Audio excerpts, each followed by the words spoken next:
Hey, it's Willie Armelini from Flowers and Scents with your floral industry buzz. Okay, so the flower shows for this year are pretty much done. I'm done traveling and bringing you the news from various places in the world. And I'm going back to doing interviews, which I have a lot of them lined up. And today is no exception because today I'm going to be interviewing Hans-Peter Hug of bellaflor, which is a big grower in Quito and in Ethiopia. And Hans-Peter is one of those characters you really have to talk to in the flower industry because he's one of those pioneers that has done some things that nobody else is willing to do. So we're going to talk to Hans-Peter Hug today. And without further ado, Hans-Peter Hug. Hans-Peter Hug, welcome to Flowers and Scents. I'm very happy that you agreed to do this for me. It's a pleasure.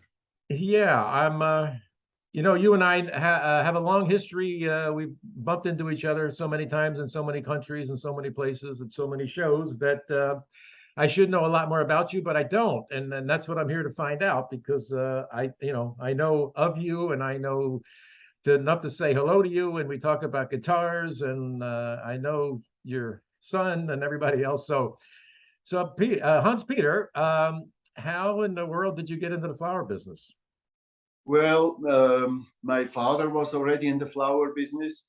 He was a greenhouse manager in Switzerland. Okay. And he already, when we were small children, we would be in the car with him. He was one of the earlier people that had a car in the late 50s, early 60s in Switzerland, in his income bracket. No? Okay. And he would, for instance, know every Latin name of every tree, and so he would. So we ended up, my mother and all my brother and sister, we all knew the Latin names of any tree, and he would take me to flower shows already as a young, when I was perhaps 12, and to landscape exhibitions, especially the annual big one in Germany.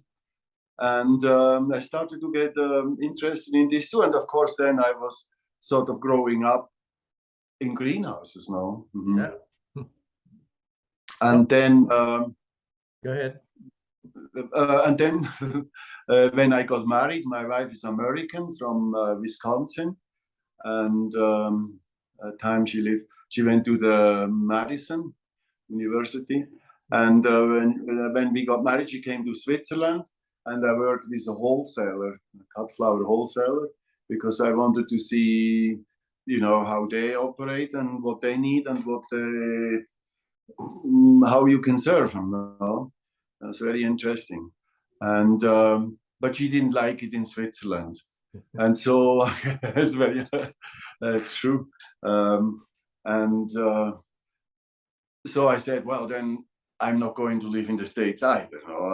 So we had a problem, no?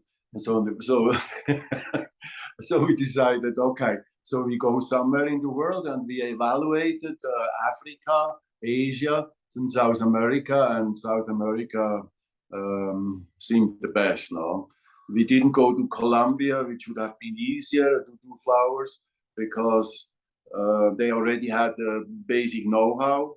And in Ecuador, it was very new. Nobody knew how to build greenhouses. And but Colombia had the problem with the guerrilleros, no? Oh yeah. And the Paraguay, which was another country that we evaluated, had the problem that Stroessner, the ex-dictator, it was a problem. It could have caused a problem at his demise, a civil war, for instance. No. Anyway, so we decided for Ecuador and never regretted it. And you settled in Quito then, yes? Yes. Uh-huh. Where I live now in Cumbaya, this was like still the Wild West. Oh. And it had dengue. It's like a type of malaria. Oh yeah. And so we lived in Quito, like everybody else. And you started then growing there, I guess. Yes, I rented land. It turned out to be much more expensive than we thought. So first for for a few years, for about 16 years, I did landscaping at the same time. Okay. But after, while I began the farm, the farm was very small, the first one on rented land, exactly where now the airport is in Quito, or in Tababella. No? Oh, okay. Okay. Was good land, 42 hectares, out of which we built about half a hectare at the beginning. Did you start with roses? No, my first product was asters. Asters. Asters and staties, Limonium sinuata, to do something cheap from seeds. No?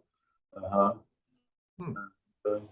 And then we went into gypsophila, and every year a few more products. So you kept growing and growing, and all of this was in greenhouses, yeah? No, the gypsophila, we were like, Oh, it was field crop.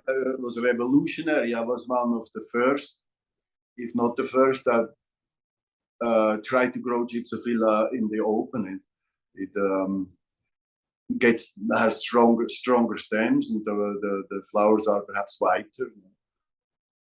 Yeah, when I grew up in southern New Jersey, my uncles were growing gypsophilia, and it was a field crop back in the 50s, I guess, or early 60s. It was grown outdoors.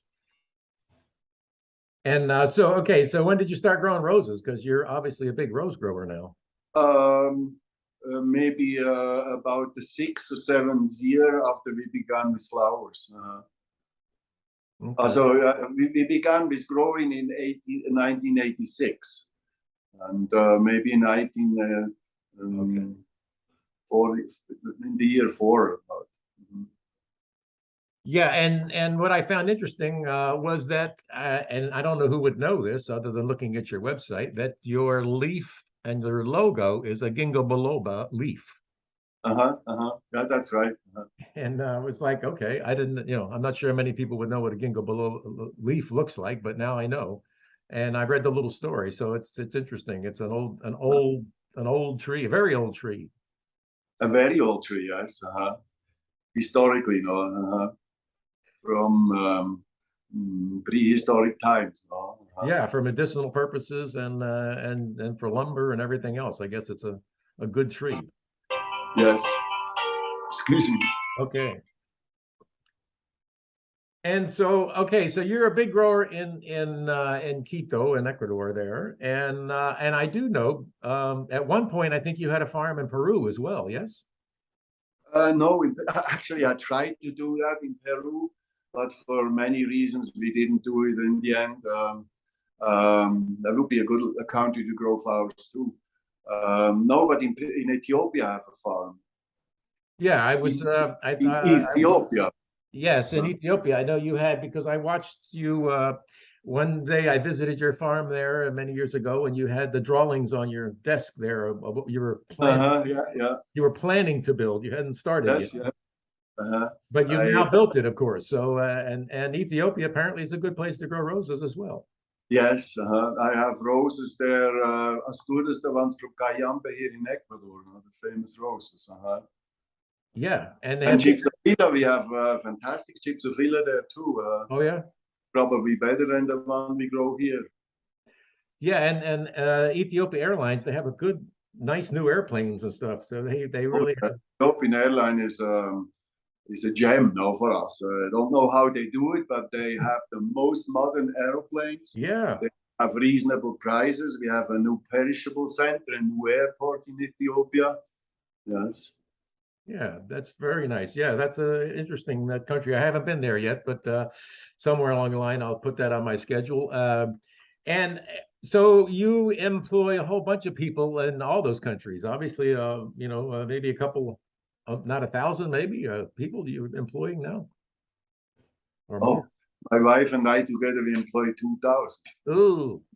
Because my wife also has a big business. No, you mean trans-international? Yes. It began as Trans International Cargo. Now it's fusioned with 3 other companies and became huge. It's called Logistic Alliance. The Logistic Alliance, yeah, with G&G and other other companies. Yeah, that's become a big deal. Yes. And did you start that after the year got it, I guess you started that after the flower business, right? Also, look, the beginning was so complicated here. I was the driver still with the trucks, no, or with the truck, and had 17 boxes. I was a good shipment on with Air France to Switzerland, and every day I didn't, or every time I didn't know whether I would export or not, you know. And then one day there was a news in the news. I was on Sunday morning in the news on my farm that I exported illicitamente, like they call it, illegally, you know. Ooh. And turns out the then freight forwarder bribed the custom officers to let the boxes go through any paperwork. And so I said to my wife, I practically told her to do something like that. No, and she took a course of this and began very small. Hmm. Yeah, well, I've known that company for a long time, and Kathy, and I guess is Sean running that now, or is he helping you more with the farms these days? He's now full at the farm, Full at the but he farm. has experience now. He managed the Miami, what used to be Trans International Cargo in Miami. He managed it for 12 years now. So Right. you feel like, yeah, I'm very lucky. I have a son that wants to take over our things now. That's a very interesting point, and yes, I'm happy, always happy to hear that when people have a son or a daughter or somebody that wants to continue the legacy that you created here, and it's quite a bit. Every father's wish, no? Yes, it is. It is quite a bit. You know, it's complicated. Flower growing is complicated the way we do it now.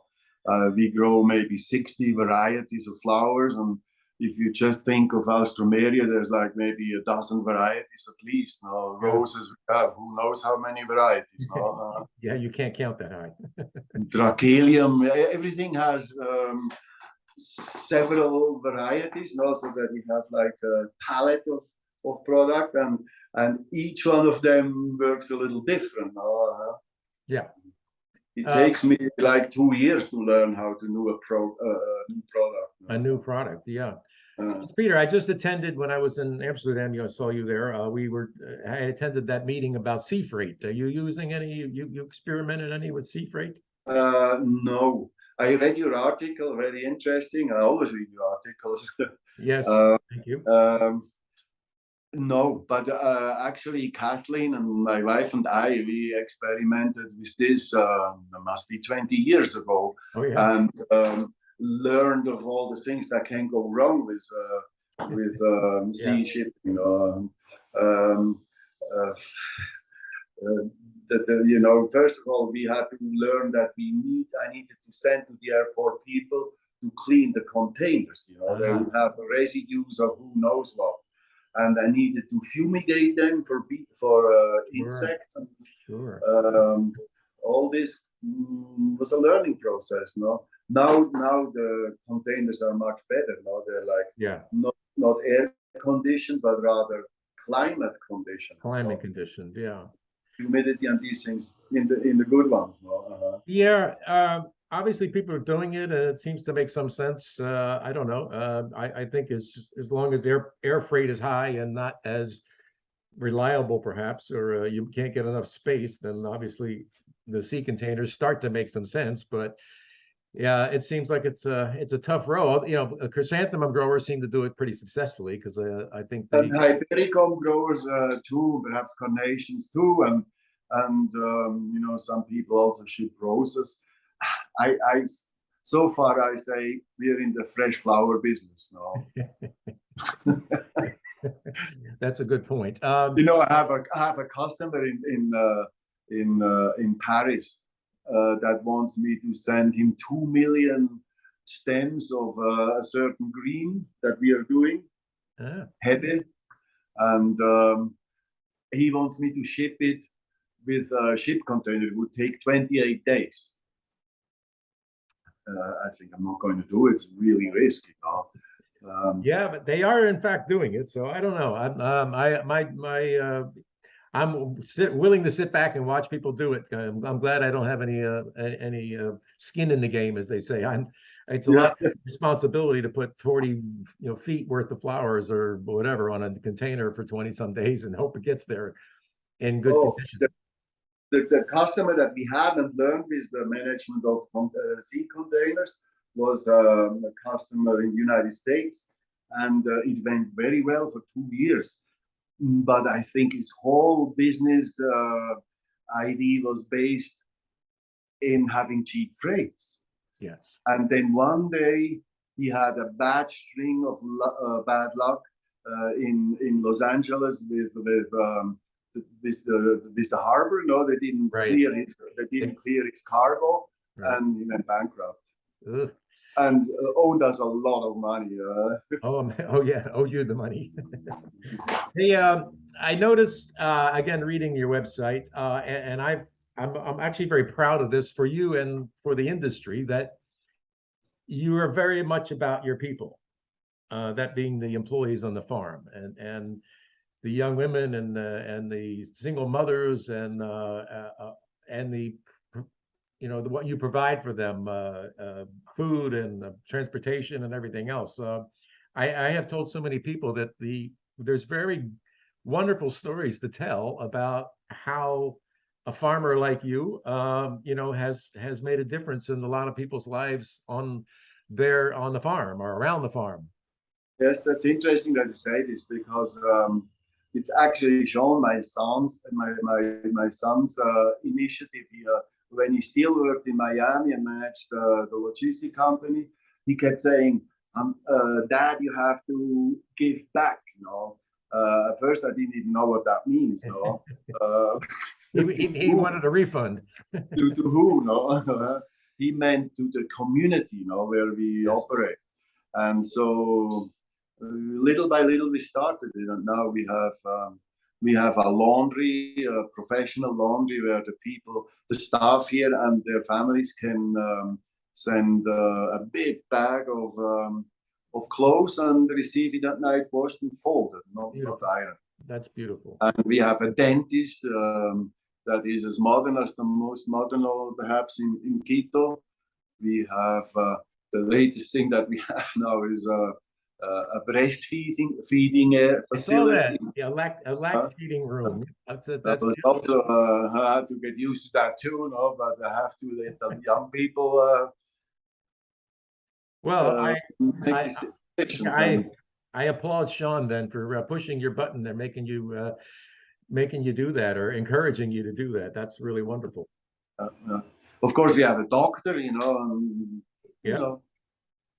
All right, so hey, 20 minutes goes really fast when we're doing this, and we're close. So my question really is now, what do I've been traveling to all these shows for the last 6 months, and pretty much what everybody wants to know, we came out of one bad year and then a couple of really good years, and everybody like, what's going to happen next? And I've been telling people, look, I have two predictions. One is that I believe of the people that didn't buy flowers, who did start to buy flowers during COVID, I believe about 20% of that's going to stick.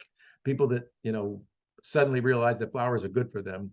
So I that's my prediction anyway, that, maybe some 20% or 25% of those people will continue to buy flowers, which is good for us. Plants are doing very well, still, worldwide. Yeah, plants. Everybody, I think we've awoken this giant, so I'm happy about that. But what does your crystal ball say? I mean, how you obviously you're optimistic on the future, or what? I'm a farmer, and we are historically optimistic. We have hails, we have catastrophes, we have tanks driving over your field, like in Ukraine now, and we get up and sow again. And so yes, I'm optimistic, but it's difficult. It's who knows? I don't know how long this. Some people predict a several-year recession.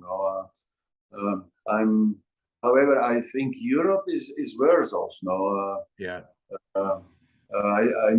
I'm confident the Americans are very inventive and industrial. They are basically still have the inside them what their ancestors did. You know, they Right. went to the States because they had to go to the They States. had to go. Yeah. They felt like going. No, Yeah, they didn't want to and go. Right. They had to go. mhm. True. Wow. Well, it's a the business. I like to say we're in a very big small business because the global flower business is quite large, but the amount of people like yourself and myself and the people that we know around us, it's a relatively small business. It's run by a lot of people, but it's a very personal and wonderful business that we have found ourselves in. I like it. I still get excited. I'm what I think they used to call a plant man. I just enjoy working with plants, and I'm also, like the plant hunters in the 18th century. Right. They're just Looking for something different. Yeah. Well, and as a farmer, you like to get your hands dirty. You get gets a little dirt under your fingernails is a good thing. So, uh, hey, Hans Peter, thank you for this time. I'm really happy to have gotten this interview with you because we're all getting older, and when you retire or something like that, maybe you'll never retire. But I'm glad I caught you when I did. So thank you for this time, and it's been enlightening for me. thank you very much. It's my pleasure, and I hope we see each other privately again. Yeah, we will. And break out your guitar next time. Get it out of Switzerland, and we'll And play a little yeah, bit. my Telecaster Your from Telecaster. 1963. Yeah, it's a great story. And she found it and bought you. You sold it you needed the money. You sold it, and then she found it and bought it back for you. I love that story. When we emigrated to Ecuador, my wife went to the Zurich flea market and sold even my socks, even my underpants, my guitar, and some European countries were so poor. They said my underpants were the next day in the markets in Istanbul. Well, I hope you got Guitar more. managed to buy back. Yeah, I At the hope you high got more for the guitar than your underwear, but okay. Uh, that's a great story. Okay, my friend, thank you for your time, and we'll see you somewhere soon. Ciao. Ciao.